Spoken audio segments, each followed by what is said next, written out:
sama di hadapan hukum. Keadilan dan kebenaran haruslah ditegakkan. Masyarakat peduli hukum, kembali lagi kita bersuasapa. Saat ini saya ingin membicarakan tentang praduga tak bersalah. Masyarakat peduli hukum, negara kita adalah negara hukum, di mana semua tindakan yang dilakukan oleh masyarakat, baik dalam berhadapan seseorang dengan yang lain, bahkan juga berhadapan dengan pemerintah atau siapapun, ditentukan oleh hukum. Saat ini saya membicarakan tentang apa yang dimaksud dengan ajas praduga tak bersalah. Ajas praduga tak bersalah adalah seseorang yang diduga melakukan tindakan hukum atau perbuatan yang dilarang oleh undang-undang sepanjang belum ada keputusan hukum yang tetap dianggap tidak bersalah. Hal ini diatur di dalam Undang-Undang Republik Indonesia Nomor 48 Tahun 2009 tentang Kekuasaan Kehakiman yang secara lengkapnya dinyatakan dalam Pasal 8 Ayat 1, yakni setiap orang yang disangka, ditangkap, ditahan, dituntut atau dihadapkan di depan pengadilan wajib dianggap tidak bersalah sebelum ada putusan pengadilan yang menyatakan kesalahannya dan telah memperoleh kekuatan hukum tetap. Masyarakat peduli hukum, kita tahu di dalam proses suatu perkara, terutama pidana, ada proses dari awal, yaitu penyelidikan, penyidikan, penuntutan sampai putusan pengadilan. Seperti ajas tadi, ajas praduga tak bersalah, yaitu presumption of innocence, yang secara jelas menyatakan bahwa setiap yang ditangkap ataupun diadili, bahkan sudah diputus oleh pengadilan negeri, yaitu pada tahap tingkat pertama, wajib dianggap tidak bersalah sepanjang putusan tersebut belum mempunyai kekuatan hukum yang tetap. Namun dalam kenyataannya, akhir-akhir ini sering orang beranggapan atau menyatakan sesuatu terhadap seseorang yang masih dalam proses sudah dianggap bersalah. Padahal kita udah baca tadi pasal yang ditentukan di dalam Undang-Undang Kekuasaan Kehakiman bahwa kalau putusan tersebut belum mempunyai kekuatan hukum yang tetap, wajib kita beranggapan bahwa orang tersebut atau terdakwa atau yang divonis tersebut belum bersalah.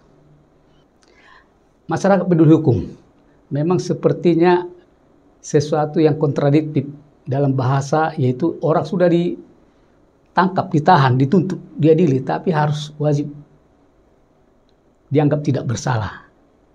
Tetapi kalau kita mengingat ajas daripada hukum yang berlaku, yaitu terutama Undang-Undang Hukum Acara Pidana, di mana di sana yang paling ditonjolkan adalah tentang hak asasi manusia. Karena faktanya, bisa saja pada saat di pengadilan negeri dihukum, divonis, ternyata di pengadilan tinggi dianulir putusannya. Karena hakimnya ya kilap atau keliru. Atau memang ada bukti baru yang menyatakan seseorang terdakwa itu bersalah. Begitu juga di tingkat kasasi.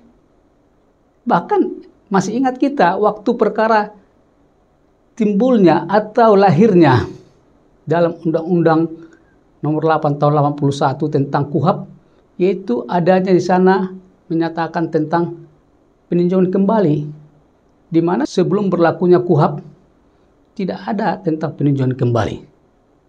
Sejarahnya adalah di mana seseorang pada saat itu, Senkon dan Karta, diduga atau didakwa, bahkan dihukum, terbukti melakukan pembunuhan.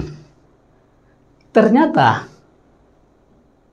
beberapa tahun kemudian pada saat dia menjalankan vonis hakim, pembunuh sejatinya mengaku dialah yang membunuh. Akhirnya diproses kembali perkara ini dan dinyatakan Senkon dan Karta bebas karena memang mereka sebenarnya bukan pembunuhnya. Jadi demikian juga dalam semua perkara supaya kita tidak keliru dan juga supaya jangan menafikan hak asasi manusia. Makanya menurut saya, kalaupun seseorang sudah divonis bersalah di tingkat pengadilan negeri, ya tunggu aja sampai vonis untuk menyatakan bahwa putusan tersebut sudah ingkrah van huisde atau sudah mempunyai kekuatan hukum. Sehingga baru bisa kita katakan seseorang itu sudah bersalah. Ingat, di suatu sisi juga, kalau putusan pengadilan sudah mempunyai kekuatan hukum yang tetap, apapun itu putusannya harus kita hormati dan harus kita hargai. Dan juga jaksa selaku eksekutor harus melaksanakan putusan tersebut. Masyarakat peduli hukum, demikian tentang ajas praduga tak bersalah. Oleh karena itu, setiap masyarakat maupun aparat penegak hukum, bahkan setiap orang yang berperkara, baik itu selaku pelapor maupun selaku korban, harus beranggapan seseorang itu tetap tidak bersalah sepanjang putusan yang telah mempunyai kekuatan hukum tetap belum dijatuhkan. Salam, sampai ketemu kembali.